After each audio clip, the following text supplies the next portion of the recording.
UFC 316 Aftermath. Let's talk about the chaos, the dominance, and the matchups that must happen next. This is Super Necessary MMA, and I told you guys how this one was going to go. Let's break down Merab's shocking finish of Sean O'Malley and Kayla Harrison's dominant win over Julianna Peña, and where all four fighters go from here.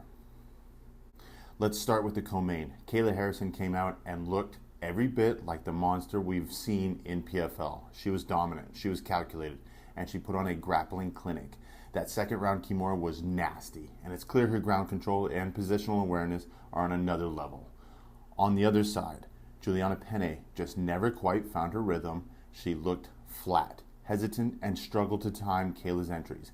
That said, she's still one of the toughest women in the division.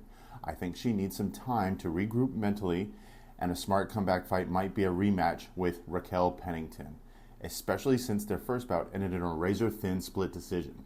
But let's talk about what's next for Kayla.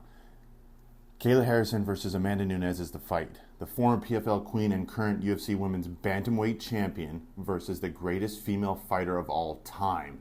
That's a blockbuster. I love the mutual respect they showed in the cage, pure professionalism. But make no mistake, if they meet, it's fireworks.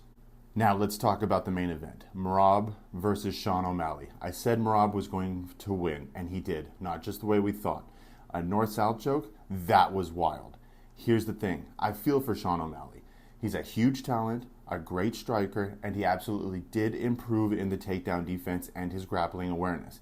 But so did Merab. The difference is, Merab's pressure is relentless, and his pace breaks people. It broke Sean on Saturday. Now a quick reality check. Rematches after one-sided losses don't usually do well without a tune-up fight. Think Volkanovski vs. Holloway 2, Frankie Edgar vs. BJ Penn 2, Weidman vs. Silva 2. We've seen this story before. Dominant champ loses, rematches too soon, loses worse. And that's exactly what happened with Sean.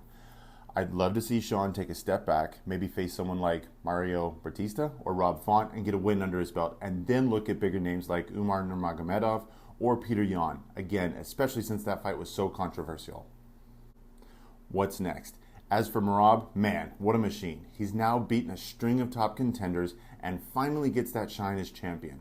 The next fight to make? Easy. Merab versus Corey Sandhagen. He even called for it in the post-fight interview, and I think stylistically, that's an incredible matchup. Speed, cardio, scrambles, that one would be a war. So, UFC 316 lived up to the hype. We got two dominant performances, 4 top-tier athletes, and now a ton of options for the future. But here's what I want to know. Who are you picking this Saturday, Buckley or Usman? Is Buckley as unstoppable as they claim, or will we see Usman turn back the clock?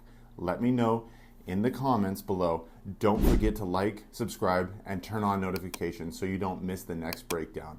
This is Super Necessary MMA, and we're just getting started.